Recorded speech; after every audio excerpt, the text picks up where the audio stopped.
Why, hello there, children of the night, and welcome back to Something Sweet to Bite.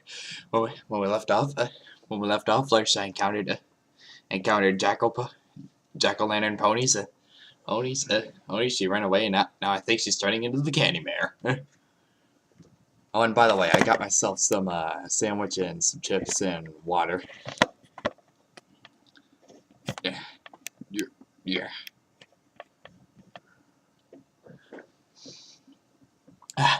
But without further ado, let's continue on with this fan fiction. You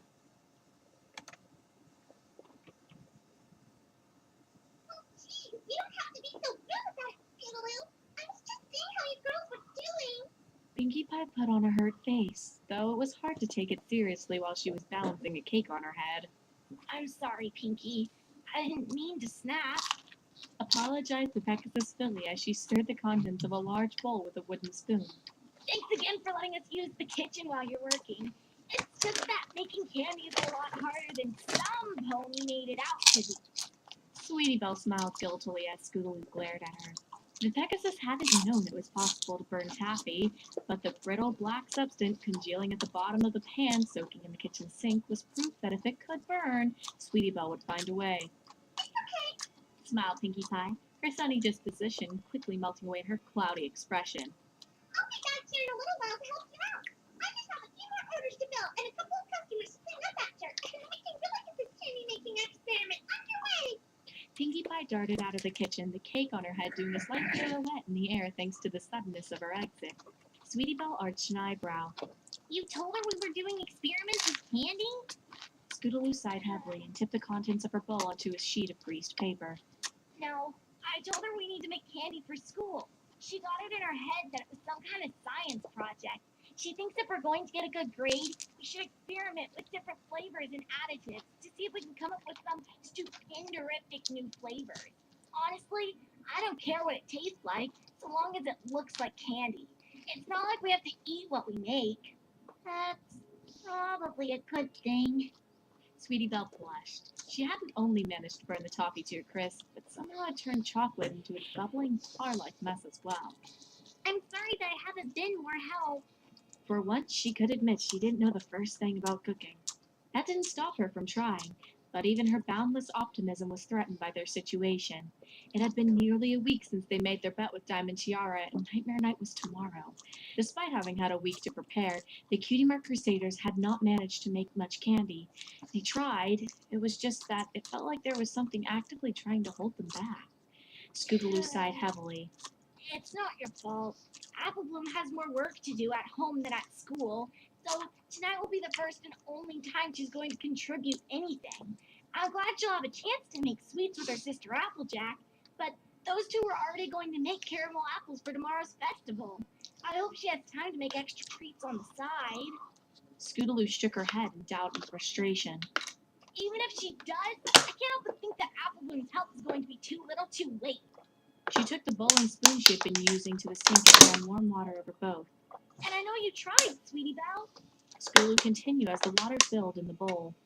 But your attempts to make candy with Rarity were pretty much doomed from the start. With her being so busy selling dresses and costumes for Nightmare Night, you were lucky to make the few pieces you did. She turned off the water and back to the counter she was working at, wiping a bit of perspiration from her brow. Pity that Rarity insisted they be made with only fresh gourmet ingredients and proofed and shaped and molded into something that no pony will ever believe came from a trick-or-treating. It was true. The treat Sweetie Belle had managed to make looked more like wedding cakes than candy. So it really was down to Scootaloo. Fortunately, though she had the least experience with trying to prepare food, it seemed the Pegasus had a knack for it.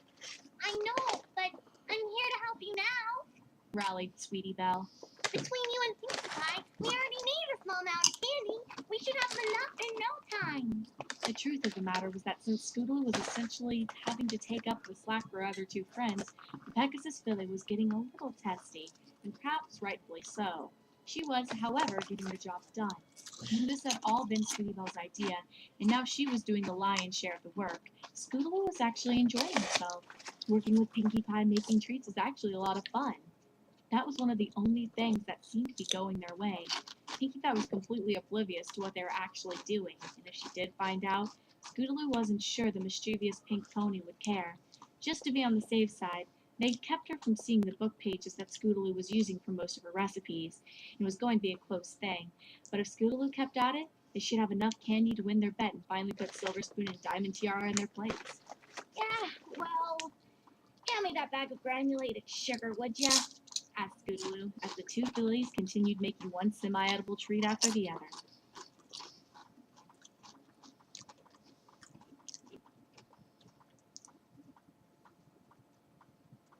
Meanwhile, Pinkie bustled about her business, working the front counter of Sugar Cube Corner. The entire bakery had been transformed into something of a haunted house. Cobwebs hung here and there, along with ghosts and bats. And This more bit- than they one look big quite grumpy skeleton in this reposed picture. permanently on extra chairs. It was unclear if any pony but Pinkie really appreciated the holiday decor. Most of the dining customers that came in for afternoon snacks had left, so now she was just gathering up any dirty plates and restocking the display case. There would be a few takeout customers later. The bakery did the brisk trade, after all, but things always seemed to wind down in the afternoon. Pinkie was just putting more battened pumpkin-shaped cookies into a skull-shaped jar on the countertop when she heard the bell to the shop door ring. It was odd to get a customer at this time of day, but Pinkie Pie was ready to greet them with her biggest, most cheeriest smile. As soon as she saw who it was, however, her face fell. Hello, Twilight. Shall I go get Mika's cake so she can take your order? No, I'm not here for treats, said the unicorn a little gruffly. Though I'm sure they're delicious and there's absolutely nothing wrong with them. And before you say anything, I'm not here to fight with you either, Pinkie. Pinkie Pie lowered her hoof. Twilight had preempted everything she was about to say, so for once the pink pony was speechless. Celestia's favorite student smiled sheepishly and started to pull something out of her saddlebag. I came to apologize, Pinkie. We haven't really been on proper speaking terms this past week, and I realize now it was mostly my fault. She set the book Ye Old Tricks and Treats on the counter between them. It still looked old and beat up, but it was clear most of the pages had been rebound to their weathered spines. Did you get it? She nudged the book with one hoof as she expected it to jump up and skitter away like a living thing. Twilight frowned. Yes, I did. Gotta say, Pinkie, I can see why you'd be upset now. A lot of these old myths and legends are downright blood-curdling. The horror stories of today have nothing on these old folk legends. Some of them I've come across before, but never in such graphic detail. What about the headless horse? Twilight Sparkle's words trailed off as she visibly shivered. I don't think I'll be able to tell that story at slumber parties anymore. I just wanted to say, I'm sorry I got so mad at you, Pinkie Pie. A sappy smile spread over Pinkie Pie's face as she said, Don't worry about it, Twilight. We were both kind of at fault. I certainly didn't mean to tear the book apart between us. Without warning, Pinkie vaulted over the counter and hugged her friend tightly. Twilight was surprised at first, but then reciprocated the gesture of affection, bringing a happy end to the unhappy feud. They parted, and the party pony's face grew uncharacteristically serious. I hope you can see why I'm worried about the girls now, though. Even if it is all just stories, there's bound to be a grain of truth in at least one of them. Just like the story of the Mare and the Moon. It's better to be safe than sorry. I'm not one for believing in superstitions, Pinkie, but when it comes to you, I'm willing to put logic aside and accept certain things on a little fee. Twilight smiled and nudged her friend playfully. Just don't push it. We'll work together and make sure every pony has a fun and safe nightmare night. Where have the girls been, by the way? I haven't seen the Cutie Mark Crusaders since they were helping you put up decorations. Oh, they've been super busy, just like me. They've been making candy for a school project or something, and I've been helping out when I can. Julie and Speedy Doll are in the kitchen right now. I promised them I'd give them a helping hand once I finish out here. A thought seemed to occur to her. Oh, hey, do you want to help me out too, Twilight? I really don't know the first thing about cooking, Pinkie. I know how to conjure a few mana strudels, and that's about it, said Twilight doubtfully.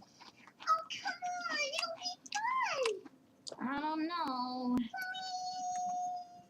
Twilight looked into her friend's huge pleading eyes and sighed. She just finished making up with her, and already her friend was trying to get her to do things that would throw off her daily schedule. Still, she didn't want to threaten the fledgling peace by denying her friend's request, even if she didn't have the time for something as silly as making candy for a school project.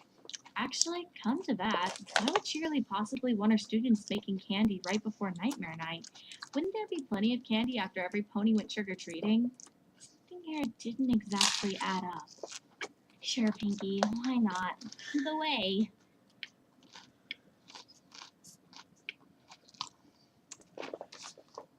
Scootaloo was just finishing up her last batch of peppermint swirls when Pinkie Pie and Twilight Sparkle came into the kitchen. This would have been fine, but Sweetie Belle was looking over the torn pages from the book Twilight Sparkle had just finished mending. This was not the best time to see if there was anything she thought she could make that might not burn. Things kind of got a bit out of control from there. What are you two doing? Bellowed Twilight Sparkle. Sweetie Belle hastily tried to hide the pages as Scootaloo smiled as innocently as she could manage. Hi, Twilight. Fancy seeing you with Pinkie Pie. I guess that means you two made up. Twilight Sparkle glared at the Pegasus filly as Sweetie Belle fell off the stool she was sitting on, and the torn pages went everywhere. Oh, and what are we doing? Just making candy for a school project. Right, Pinkie Pie? One of the pages landed gently in front of the pink pony's hooves. Pinkie Pie was not smiling. Is that what you're doing, Scootaloo? Because to me it looks more like you're using up Mr. and Mrs. Cake supplies to win the bet you made with Diamond Tiara. And using stolen property from the Ponyville Library to do it. Finished Twilight Sparkle as she used her magic to gather up the torn pages from Oh, Yale busted. Tricks and Treats. I knew that there were some pages missing, but I had thought it had either been crumbled to dust or had gotten lost in the library. How could you girls take these pages without permission? The pair of fillies looked down guiltily. We're sorry, Twilight, but Diamond Tiara always cheats at these sorts of things. We just thought we'd even things up. We didn't mean to hurt any pony. I promise we were just going to get the pages back, Said Sweetie Belle. That's not before Nightmare Night. You lied to me, Scootaloo? Asked Pinkie, the slight twitch of her lower lip showing that she was clearly hurt. Well, all I ever said was that we were making candy for school, which was true. We thought Diamond Tiara might finally stop bullying us if we could beat her just one time. Even as she said it, she could see that this answer was not good enough for the pouting pony. I'm sorry, Pinkie Pie. We should have been honest from the start. I guess we just weren't thinking straight. I'll say you weren't. When your teacher hears about this, I'll bet she'll. Pinkie Pie put one hoof over Twilight's mouth before she could finish speaking. She seemed to be staring at the pages as they floated in Twilight's magical grasp. Her eyes narrowed. Did you make all the candy this week from the recipe on these pages? Asked Pinkie seriously. Well, most of it, yeah. Why? Asked Scootaloo, perplexed. She had expected the two older ponies to be chewing them out, not asking questions with obvious answers. Twilight, we need to figure out all of the candy and take it to Nightmare Moon's statue, now! Said Pinkie Pie, suddenly alarmed. Twilight looked as confused as the girls did. I don't think that really matters right now, Pinkie. It's the only thing that does matter, Twilight, because I think I know what story these recipes come from. The pink pony quickly moved into action. She tipped the unfinished treat Scootaloo had been working on in the waste basket and started going around the kitchen, gathering up other sugary candies and snacks from the pantry. What's the title on the first of those 3 pages? It took a moment for Twilight Sparkle to sort through the pages. She knit her brow as she read clearly, thinking this was all more Pinkie Pie's silliness. However, when she found the page in question, her face paled. Candy Mare! Twilight dropped the ancient crap. pages carelessly and scrambled to help Pinkie Pie.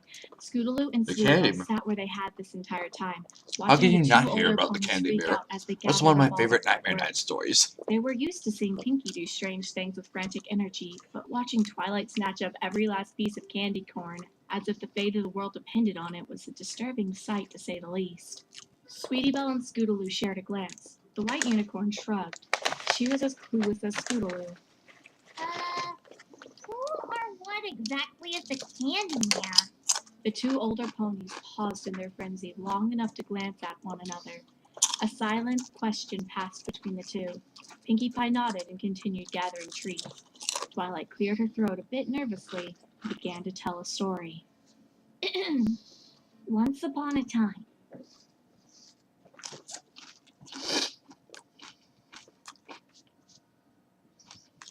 Once upon a time, in the land where ponies lived and played before the founding of Equestria, There was a filly who dreamed of nothing more than seeing the castle where the noble unicorns lived.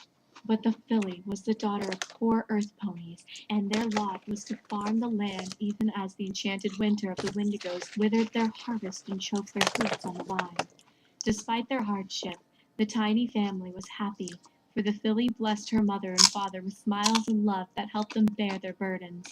The filly's father, knowing of his daughter's wish to see the castle, made arrangements with a business partner to allow her into the city for one day, and one day only. For in those days, earth ponies could only be in the city on business.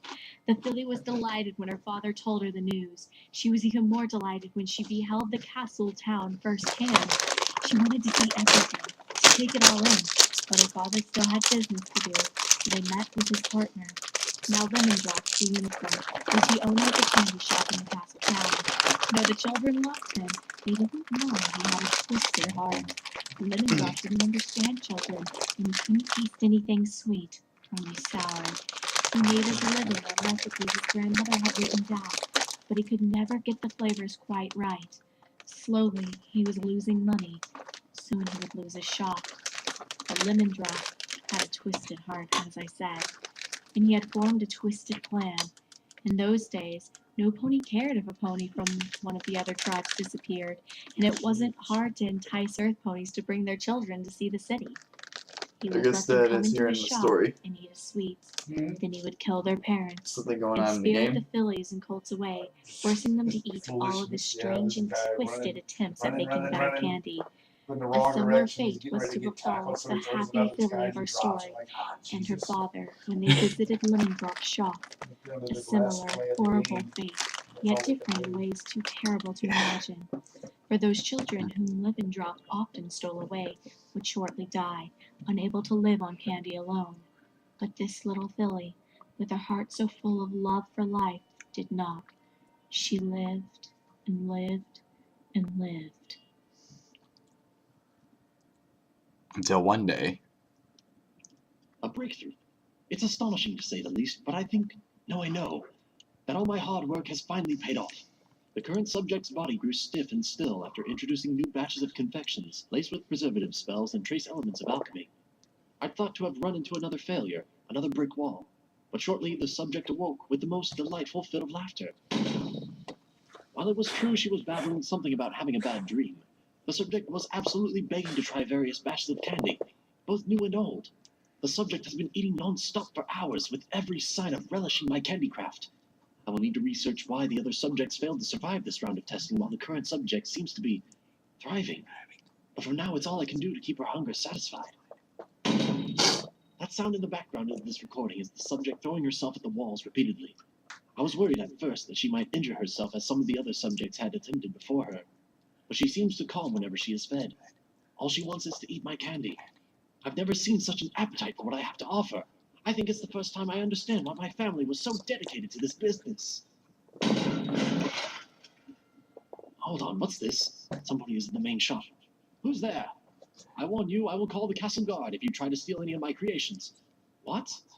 Little miss, what are you doing out of the testing chamber? Hungry. Hungry? Of course, of course. I'm working on another batch of confections for you right now.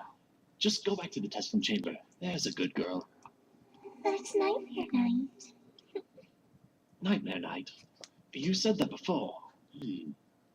Perhaps my experiment isn't quite the success I'd hoped. Still, come along. We'll see what we can do in the next phase of testing. But it's nightmare night. Oh, what a fright. I hunger. I need. I want. Oh, please, please, please, please, please. You just need to bring my What are you doing? No! No! No! So sweet, fresh, and Oh no! Lemondrop was found, but his twisted heart and much of his twisted body was not. Not all at once, at least. That night, an entire castle of ponies vanished. In those days, no pony cared if a pony from another tribe were to disappear. It wasn't until the next day when the Earth ponies came to make their daily deliveries, and one particular mother came looking for her daughter and husband, that grisly discoveries were made. There was no real explanation, but whispers began to spread through the various tribes of a monster that begged for treats, but was more than happy to feast on the flesh of pony kind. The creature haunted the edges of society, hiding in the depths of dark forests and bogs. It was said it would lure children away if it had the chance, never to return.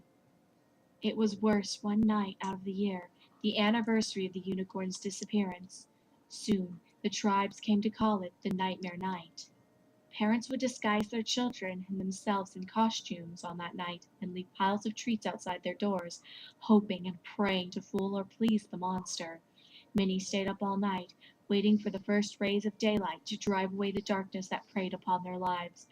For it was found strong light could drive the beast back, but not away, not for long. Only sunlight seemed to lay the creature to rest, only for her to rise again come the night. Over the years, this monster that had been a little girl seemed to delight in punishing all of pony kind. Those she could not devour, she tormented with mean-spirited tricks and traps, often as deadly as an encounter with the monster itself. Those houses that left treats seemed to fare better, but none were spared her wrath. Perhaps she was merely playing with her food, as she was quickly to follow pony kind to Equestria after its founding. It wasn't until the rise of the Pony Sisters that this creature was last driven back permanently into the darkness. Luna, the Mare of the Moon, tracked down the beast and purified it with moonlight, making it fall dormant in the dark of the night just as it would in daylight. Thus, it was that the Candy Mare, as she was known, was rendered naught but candy. This Luna further purified and scattered. So it is that we honor Luna on Nightmare Night by gathering treats in her name and offering them as tribute to she who saved us from the nightmare, the Candy Mare. May this story be tribute to her throughout the ages. Leave you a few treats to be purified by the image of the Mare and the Moon, and may the Candy Mare never rise again. Great story. That's a great story. One of my favorites, like I said. Recipes? Began Scootaloo. Her list of different confections that Lemon Drop force-fed his victims. Twilight finished for her. This story was vague on why the list was included, only to say that the creation of such treats are expressively forbidden. Apparently, a large part of the reason the tributes paid to Nightmare Moon are actually part of the purification ritual to render candy, all candy in Equestria, safe to eat. That's not what Shirley taught us in school, said Sweetie Belle, breaking the silence that followed the last of Twilight Sparkle's words. That was one wild story, Twilight. Do you really think the candy we made is, what, a recipe to make a monster? Said Scootaloo nervously, a disbelieving chuckle in her voice. I don't know what I believe, girls, but I know you're in a lot of trouble, and we may be in even more trouble if we don't do what the story suggests.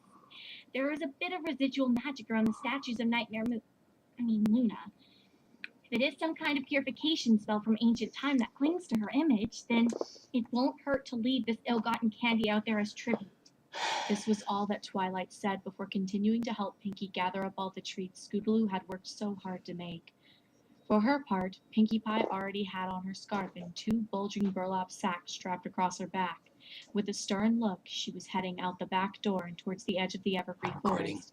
Neither filly had ever seen such a severe look on the usually chipper pony's face. For the first time, they grasped just how much trouble they were really in.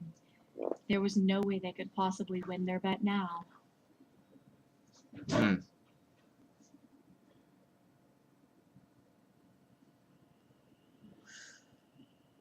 So we're outside now? Asked Pinkie Pie in hushed tones as she and Twilight drew near the statue of Nightmare Moon. The trees seemed to shift back and forth against the purple hues of the oncoming twilight. Leaves danced gently between the 2 ponies, the harsh skittering sound of the playful wind putting the pair on edge.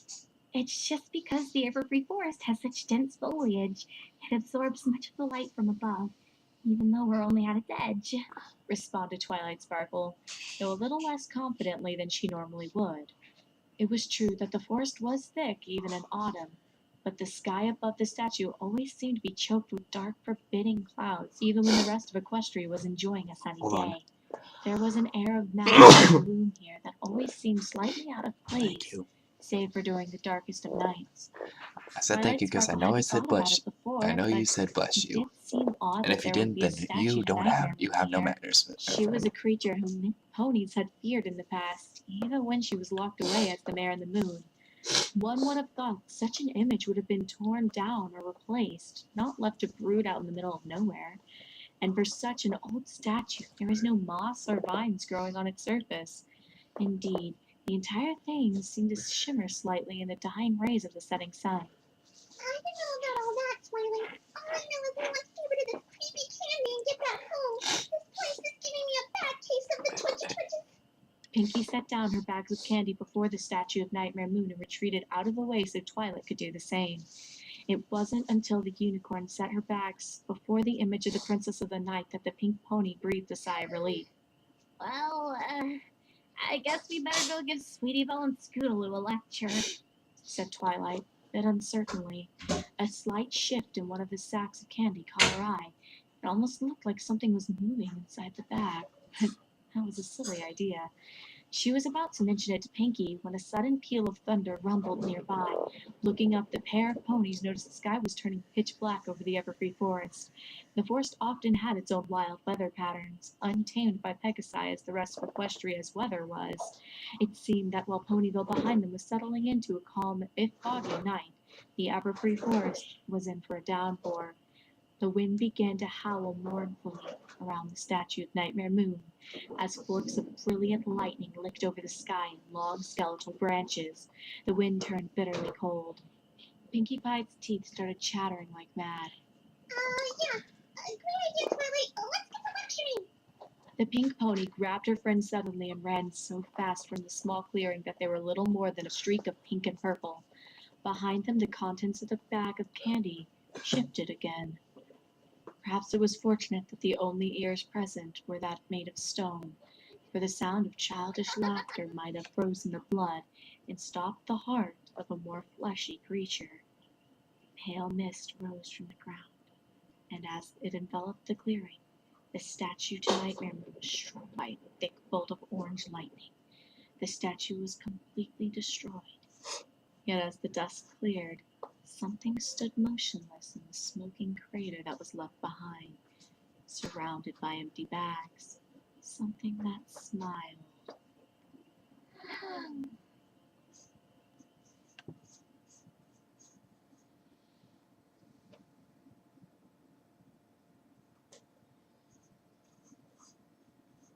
I can't believe we have to tell Apple Bloom that we've been forbidden from trick-or-treating. Shouted Scootaloo in exasperation. Calm down, Scootaloo. It's not so bad. Comforted Sweetie Belle. It's bad enough to have to help Spike pass out candy at the library, but I don't think I can handle seeing the look on Apple Bloom's face when we have to tell her we can't collect a single piece of candy for ourselves. Scootaloo propelled herself along the dirt road half-heartedly on her scooter, the dejected look on her face mirrored by Sweetie Belle as she walked beside her. It was a strange picture on so a sunny day, especially as the pair were wearing costumes. Scootaloo was dressed up as Ne'er-do-well, though she wasn't wearing the mask right now. Sweetie Belle was wearing a robot costume made out of cardboard boxes Rarity's material had come in. She'd made it herself, and she would have worn it proudly if it wasn't for the current circumstances. How Found a we'll be able to fingernail. spend Nightmare Night I think together. that's fingernail. Said the unicorn filly, trying to cheer up both herself and Scootaloo, unsuccessfully.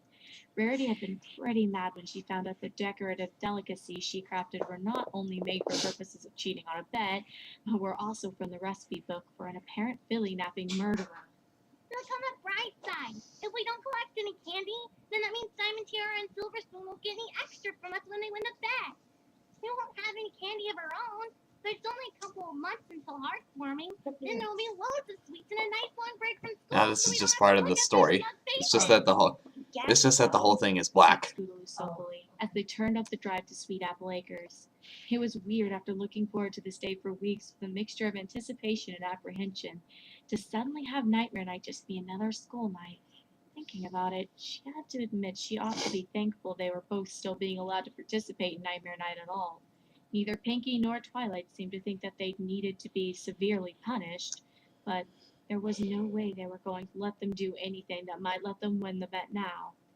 They just have to sit back and take the teasing from Diamond Tiara and Silver Spoon yet again, and enjoy what little of their Nightmare Night they could without trick-or-treating. As they drew closer to the house, moving among the apple trees that were now stripped bare of their leaves, a wave of apprehension washed over the pair. Neither of them noticed it at first, but there were no birds singing, nor any squirrels darting among the fallen leaves. Everything was still. There wasn't even a breath of wind. The pair silently walked up to the front porch, neither realizing that they were holding their breath as they knocked on the front door. They stood there for a moment, fidgeting, their costumes suddenly hot and uncomfortable, despite standing in the shade. Finally, Scootaloo lost her patience. Apple Bloom, Applejack, are you home? We've got something we need to tell you. She pressed No, her ear to the They're slightly they're peeled quite wood, dead. hoping to hear the sound They're of some quite pony dead. coming to answer the door. She didn't know why, but she'd even be happy if Granny Smith answered them at this point. Where is every pony? Maybe they're all already in town? Thought Sweetie They're Belle quite aloud. dead. A door slammed, causing the pair of fillies to jump as one. They whirled in time to see the door of the barn, not far from where they stood, swing inward on broken hinges. Or maybe they're in the barn. The pair walked the short distance to the big building. A pile of ashes stood in front of the barn door. As they drew nearer to the dark portal of the barn door, both fillies slowed. Bits of wood were scattered all around the threshold, and it was clear that something severely damaged the barn. Neither filly seemed too thrilled with the idea of going inside. Hello?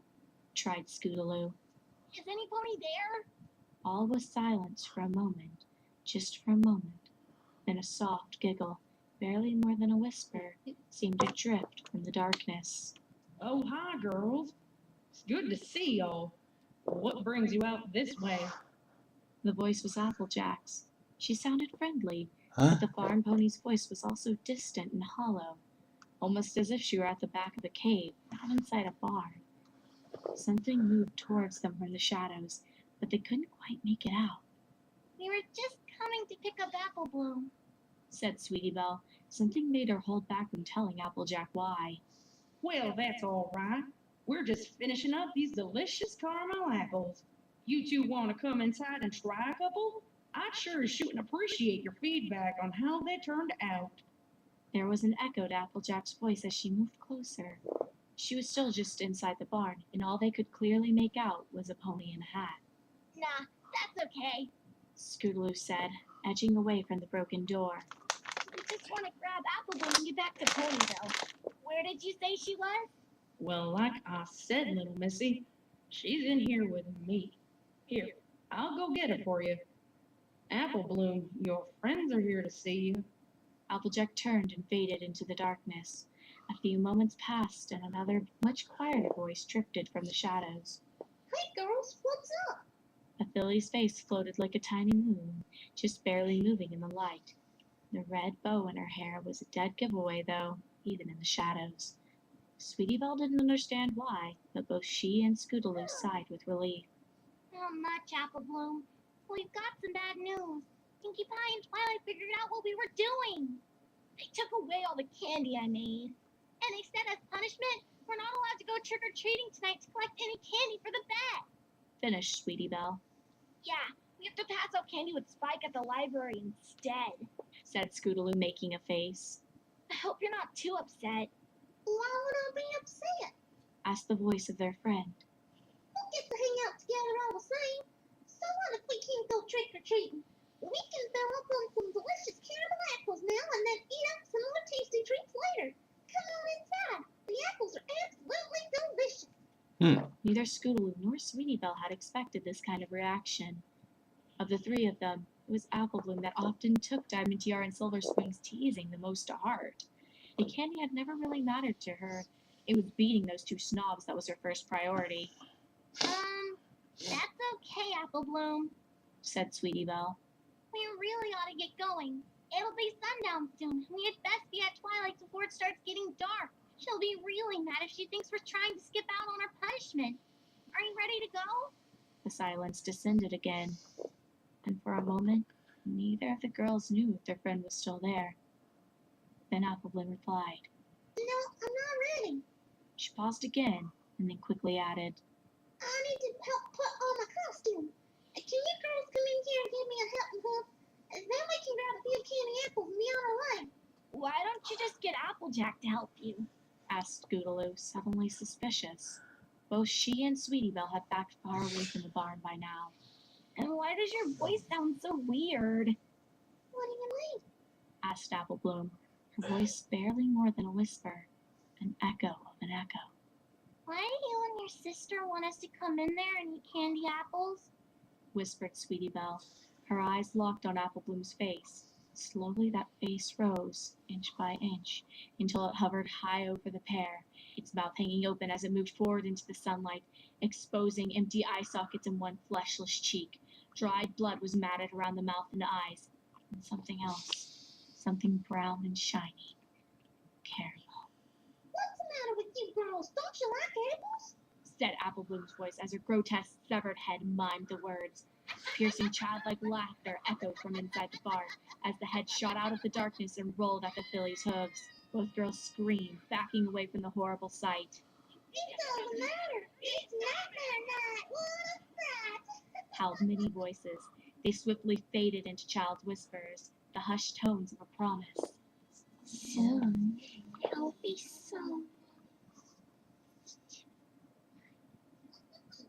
The laughter and the image of Applebloom's eyeless skull filled the fillies' minds as they stumbled over their own hooves to get to Scootaloo's scooter. They had to tell some pony. This horror was completely beyond them. There had to be an adult who would know what to do. Scootaloo might not have been much of a flyer, but she could burn rubber. Even with her friend holding tight to her waist, tiny wings humming, she and Sweetie Belle were a blur as they roared down the road back to Ponyville, trying to outrun the setting sun in the memory of what they had just seen.